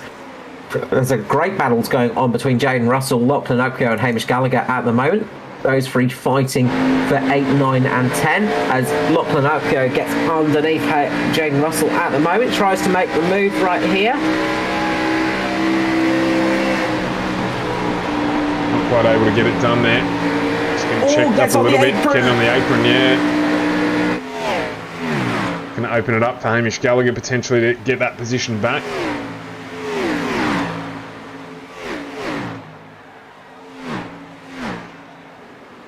Gallagher really trying there, can't quite make it work at the moment. Lachlan Okio, of course, on much fresher tyres, so he's able to make this work a little bit. Jaden Russell, of course, on the older tyres. So Lachlan Okio does have fresher tyres. Just got to make them work and try not to burn them off too quickly. But Hamish Gallagher is definitely going to be really trying to hurry him along because he doesn't want to lose too much time at the moment. Stevie Dubb in pursuit of Edward Foster here. Both in the same tyre strategy. So, can Stevie Dubb catch up and put any pressure on the Atari Autosport number 53 entry? And he's also got Thomas Martin just behind him as well. So, up at the front, if you're wondering, it is still Andrew Dyson. He's out by a second at the moment. Just under a second now over Joshua Carroll Walden in P2 and Michael Skirl in P3, a second further back from Carroll Walden. So it has calmed at the front. That battle though, one to watch is between Russell and Urquio as it's closed back up again. It's Jaden Russell Lachlan's on the high side. You can see him there to the right of screen as we are on board with Lachlan Urquio. Urquio close him out here. They go 2x2 through the final corner. Across the start finish line, 25 to go. Timmy Courts decided to jump into pit lane, do his final stop. Yeah, I think Timmy Court just coming in just from damage, unfortunately. And yeah, that's just, I think that might be a car that's coming in possibly to retire. I think possibly, we'll find out. But yeah, that car is very much on the end of its running ability. I think it's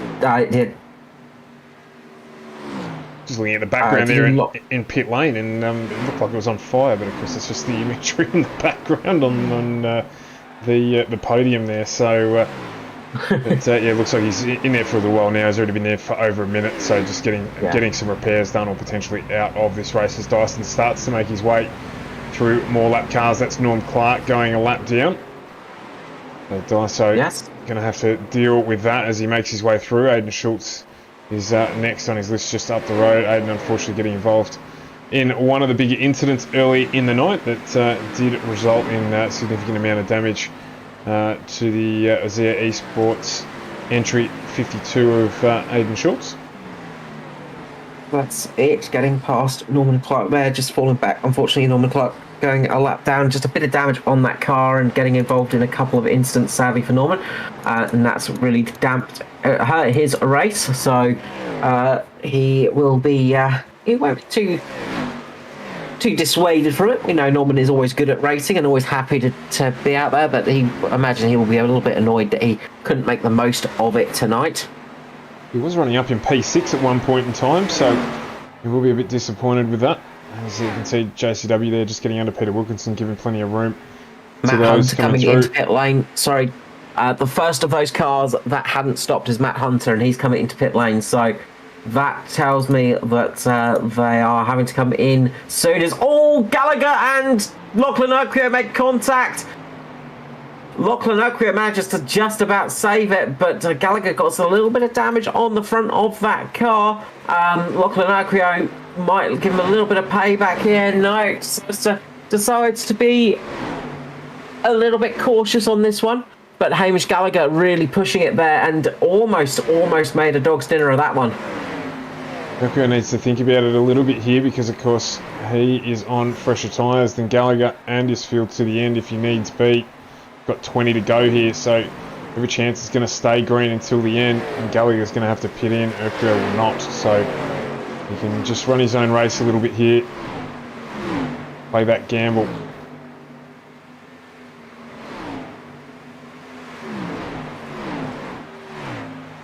Yeah, they're all sort of just easing it to the end now, I think, and just trying to sort of get towards the final stages. Gail just noticing Foster dropping back behind Stevie Dubb as well. Foster has got a bit of damage on the front of that car, so he has had a bit of a moment, but Stevie Dubb making the move as well.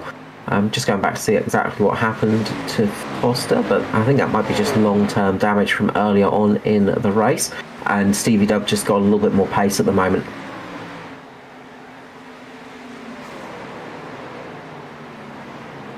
I think there was a little bit of contact earlier on in the race.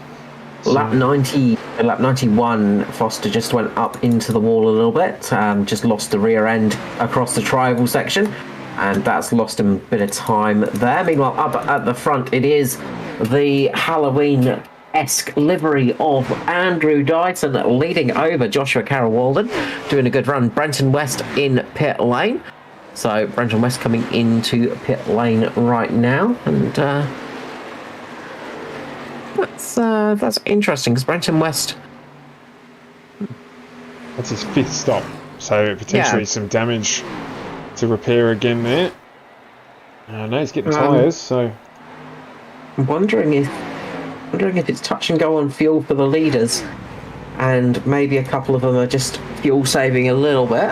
It should be okay. I mean, If, yeah, they Well, we'll find out.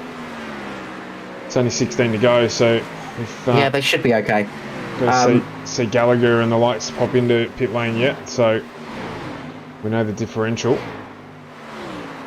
Yeah, they're going to be sticking out as long as possible. They are hoping for a caution flag to fly right now. They are praying for a yellow to fall, because if it doesn't, they are going to be in some serious trouble, and they are going to lose a whole heap of positions. Kate Donnelly and Jaden Russell having a good dice on track at the moment. Kate Donnelly coming out the victor at the moment, with the Stingray looking dog on the front of the Sim Boys car, and he's making a bit of a run for it, but Kate Donnelly will have to come into pit lane in a lap or two. I think they can probably make it maybe about 5 more laps with those cautions, but that's going to be about it. Matt Hunter could be in for a good run on those guys, as he came in a little bit early, so he's going to be using those tyres to his advantage and getting a little bit of a jump on those guys. So he'll get a little bit of that undercut on some of those drivers that have stuck it out there. Of course, when those drivers do come into pit lane, they will have some nice fresh tyres on that car, and they will be able to make up some positions and maybe a little bit of speed. Looking down the field at the moment, Luke Georgeson sitting there in 13th position. Got Gary Wellman all over the back of him at the moment. Luke Georgeson on the lead lap still by just a tiny bit, as right now he falls down a lap as Gary Wellman just keeps up ahead of him as the 2 leaders just pass by. As into the pit lane comes Josh Micklemore, so Micklemore is pitting. Micklemore coming in, Jaden Russell, Davison as well.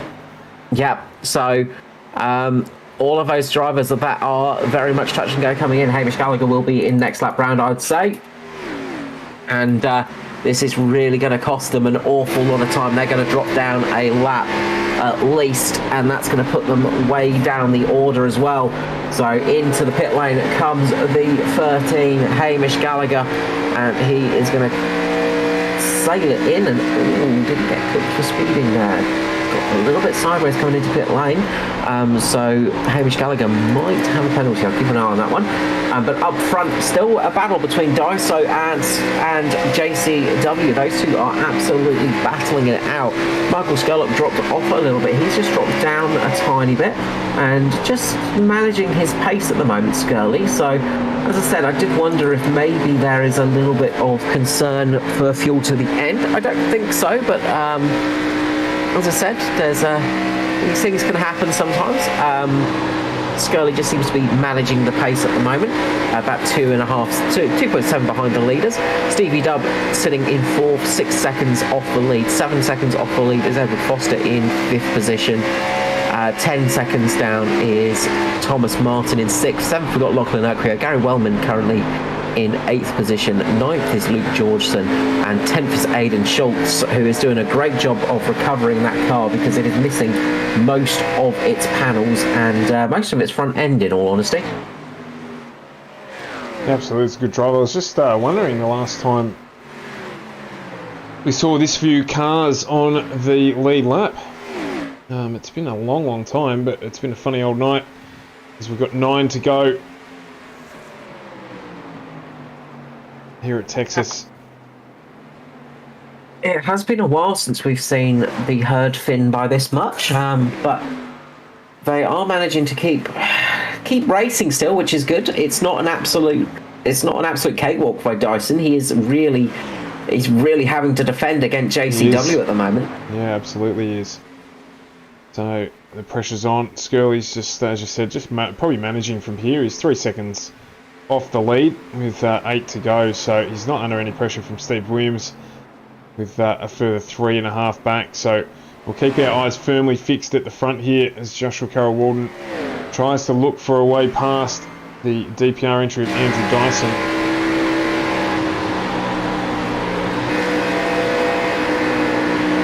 Every which way possible. High, low, all over the place does JCW go, but where will he make the pounce? Yeah, well, he's going to have, these two cars are fairly similar for pace, so it's not going to be easy to get it done. As Daiso ever increasing in experience on oval tracks against JCW has got plenty. So I guess the question is who burnt more, getting to the front and retaining their position. Yeah, it's a big moment for Luke Georgeson, who's just plummeting down the order at the moment. Looks like he may have burnt his tyres a little bit too much, unfortunately. That car is plummeting down the order, sadly.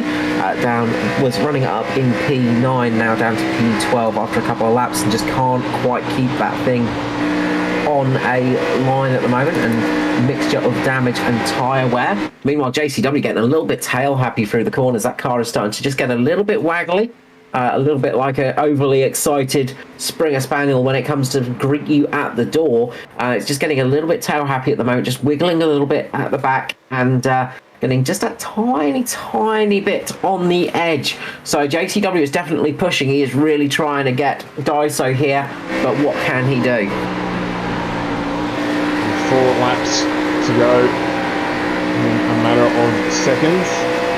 And the gap's just open up now for Daiso. He'll be happy about that. Just remove some of that pressure from him. Skirley pretty comfortable in P3. Stevie Dubb pretty comfortable in P4 with Evan Foster, Thomas Martin and Lachlan Urquio. The 7 drivers left on the lead lap. Just have to hear there how gingerly JCW had to get on the throttle. Just tells you those rear tyres are starting to give up. Meanwhile, Josh Mickelmore is charging his way through the field, just gets past Gary Wellman and is moving his way up to try and hunt down Lachlan Urquio next. Quite a long way to go to get up to Lockie. So Lockie's looking pretty good for the time being. But he is definitely on a bit of a charge. Meanwhile, we've got 2.5 laps remaining. It is Dyson in the lead. The Phoenix Smokers sponsored DPR entry, the 041, doing a great job of keeping up front at the moment. Dyson, as we said earlier in the race, Dyson was looking very fast tonight. Looked like he had some really good speed and is definitely showing it at the moment, keeping ahead of the ever fast charging Joshua Carroll-Walden in second. 3rd place for Michael Skurlock, 4th for Stephen Williams at the moment, 5th for Edward Foster. It's a good run from Daiso. The cautions played well into their favour. Could have been a completely different end to the race as he gets the white flag. And we'll run around one last time here at Texas. JCW a little too far behind to do anything about it here. So just a nice, calm, casual lap for Daiso to take this one through to its conclusion. There's been a good run from JCW as well, though. And from Michael Skurlock, just nice and consistent. That's helped Stevie Dubb up 9 positions to get into 4th, and Lachlan Urquio up 12 positions to get into P7. But it is Andrew Dyson across the line to take the win here at Texas. Really good run from Dyson. A fantastic finish for him. Foster comes home 5th. Thomas Martin has got Lachlan Urquio all over the back of him. It's going to be very close between those two, but Thomas Martin just manages to keep a fast charge in Lachlan Urquio behind him. Josh Mickelmore comes home in 8th. Jaden Russell in 9th, and 10th for Gary Wellman in the end there. Well, that was certainly an interesting race. Too many cautions for our liking, but it did result in an interesting conclusion to that race. So congratulations there to Andrew Dyson, as he is going to put on a little bit of a show for us as always. We'll be joining us shortly for the post-race interviews with Joshua Carroll-Walden and Michael Skurlock. So he's going to be Phoenix smoking a DPR at the moment. Well, I mean, not to put the mockers on him, but there's a fair old chance we'll see him on the podium tomorrow night if his track form is anything to go by in the Cup. So, plenty of opportunity for Dyson there, but a cracking win for him tonight. He'll be pumped to take out another oval track victory. It is where he continues to maintain he needs to work on his craft. And he couldn't have rolled the dice any better tonight if he tried, I don't think. No, good job to Lachlan. Okay, as well, 12 positions gained up to P7. Yep. Good run for him. Just looking through the field for big movers as well. The only other two next biggest movers is Peter Wilkinson up 10 positions, as well as Barry Neal. Barry Neal starting from pit lane a few laps down, so really good recovery drive for Barry Neal, considering he started the race not connected to the server with some major issues, managing to finish in P20 after all of that. Good recovery drive. Shannon Blackburn's just popped into the chat and asked how you get into the league. Shannon, best place to do that, mate, is to jump on and complete an application. That's through Facebook, is it, Carl? Yes, on the ANZCAR Facebook page. If you jump on there, you'll find all the details, and there will be the link to the Discord and all of that kind of stuff. To follow those instructions, you'll get accepted in, and this is the best series to start in. It is the lead-in series, and we also have the trucks on Monday night, and of course the Cup on Thursdays, which at this time of year is restricted, but certainly do jump in and have a run in the Thunder Series. Yeah, the Thunder and the trucks is very much there, and look, the Thunder Series is the gateway into the ANZCAR Series, so definitely a way to get yourself into the Oval Leagues. Daiso absolutely burning up those rear tyres, making sure there is nothing less, and finally makes a little bit of a mistake and gets into the barrier, but very much having a good bit of fun out there, just burning that thing to the ground. Yeah, absolutely. So we'll just wait for them to jump in. We've got JCW there. Waiting for Michael Skurlock and Andrew Dyson to get into the green room before we have a chat with them. Carl, I can guarantee you JCW will be a very happy man getting onto the podium, and has been a little while. So we'll just get them in now and can have a quick chat with the guys and find out what they've got to say. Jump the gun a little bit here, just waiting for Michael Skurlock to jump in, but perhaps in the meantime, Carl, we can go reverse order tonight. You can start with the race winner. Yes, we'll start with Andrew Dyson, as he's finally stopped trying to make everybody dizzy on the onboard shops. Mr. Andrew Dyson, congratulations on the victory here at Texas, mate.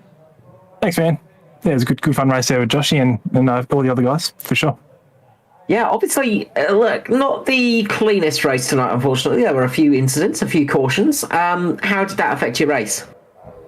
Probably didn't really affect my race. I didn't get involved in anything. It was pretty weird at the start with those strange mystery cautions, but I think there was actually something going on. But yeah, as far as all the cautions go, they didn't really affect my race a whole lot. But as the last caution came out, that's obviously probably what put us in a position, what definitely put us in a position to go for the top three. That's all three of us here, and that worked out pretty well. Yeah, obviously the strategy game paid off for you really well with that one, coming in for that final pit stop. Were you surprised to see so many stick it out there?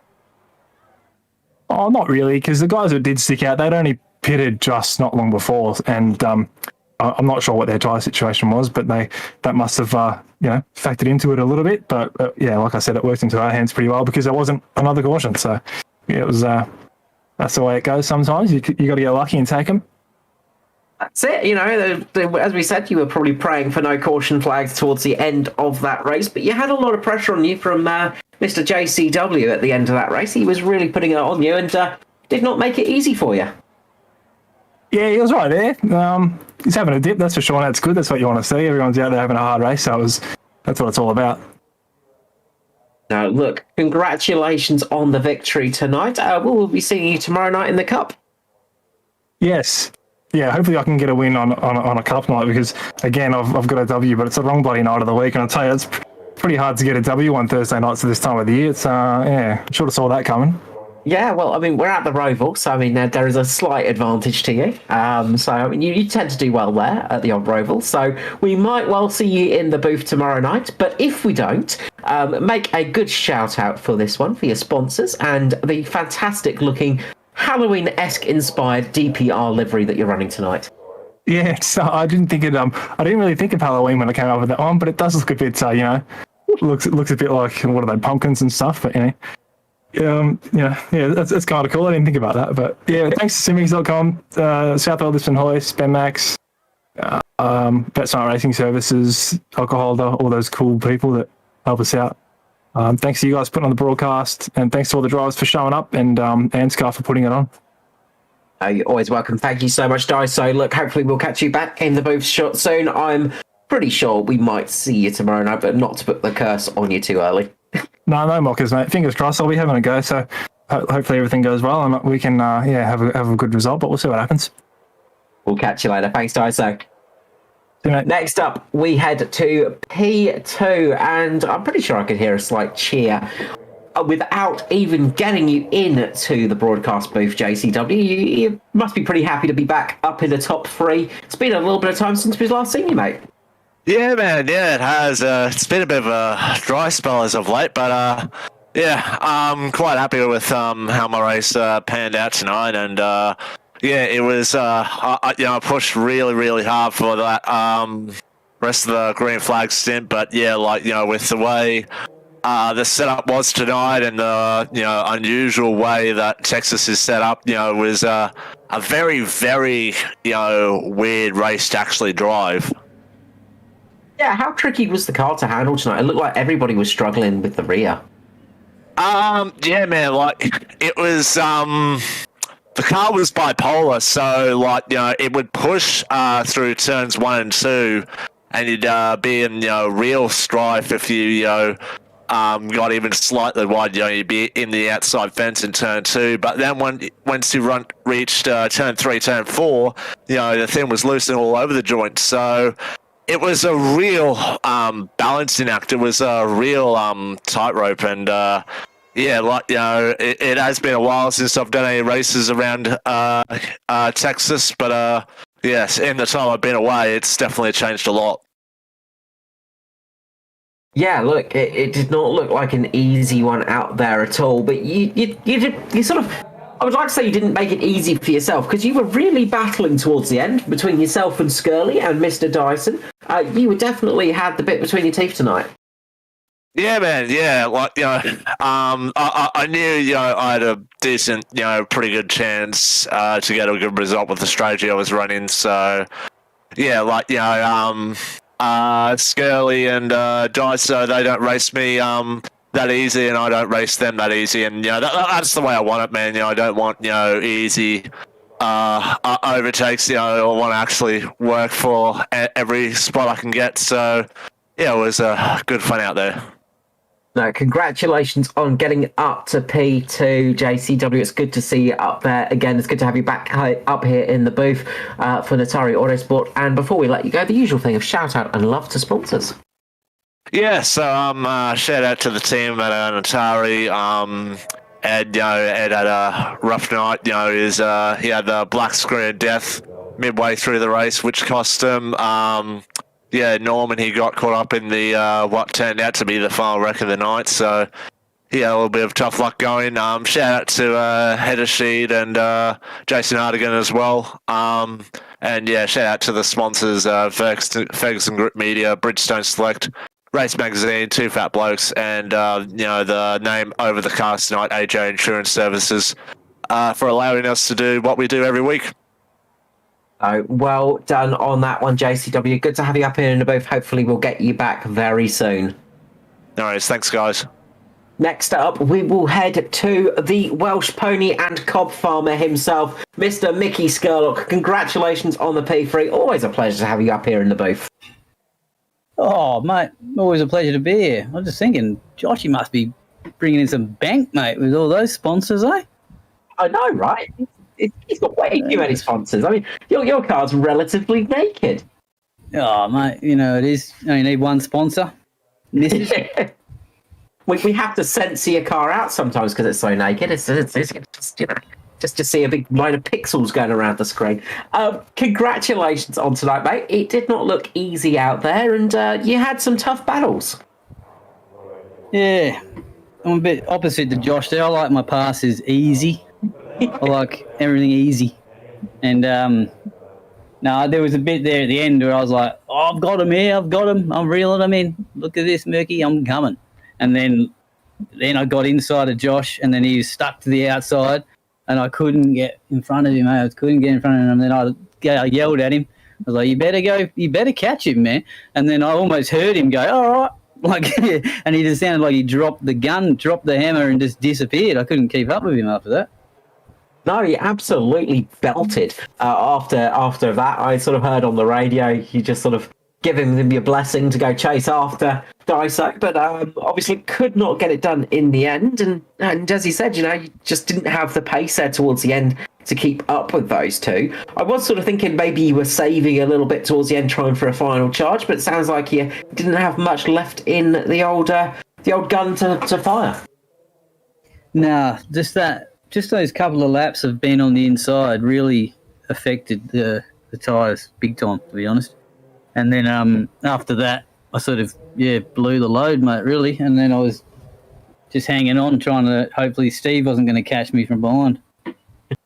I know, it's always a scary thing having Stevie Dub behind you, because you never know when he's going to appear, and then when he does get close, it's always hard to keep him there.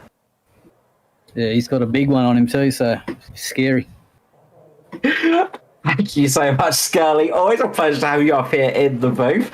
Well done on the P3, and hopefully we'll have you back up here very shortly. But before I let you go, the usual shout out and love to sponsors or anybody you'd like to say hello to tonight. Yeah, just the Bandits. Well done to Daiso for winning it. It looked like he sort of learnt how to drive it as he was going there. But thanks to you boys for putting it on. Stewie at FGM Ecast and ANZCAR and everyone. Thank you. Always welcome. Thank you so much, Mr. Scully. I'm sure we'll have you back in the booth soon. Bye-bye. So, Stuart, race is done here at Texas. We only have one more left this week, and that is at the Roval for the Cup. Yeah, absolutely. Looking forward to that one tomorrow night. 7:45 FGM Ecast, your E-Place for Pace. We will be back with that one. We've got a driver interview. We've got some good, hard racing, I think, coming our way. There's probably 5 or 6 who could take it out tomorrow night quite easily. So let's get back here tomorrow and see how that one plays out. As I said, 7:45 FGM Ecast, your E-Place for Pace. We will be here, Carl, thanks again, for another night full of way too many farm puns. And I look forward to seeing you back tomorrow as well. Thank you, everyone. We will catch you then from FGM Ecast, your E-Place for Pace. That is good night.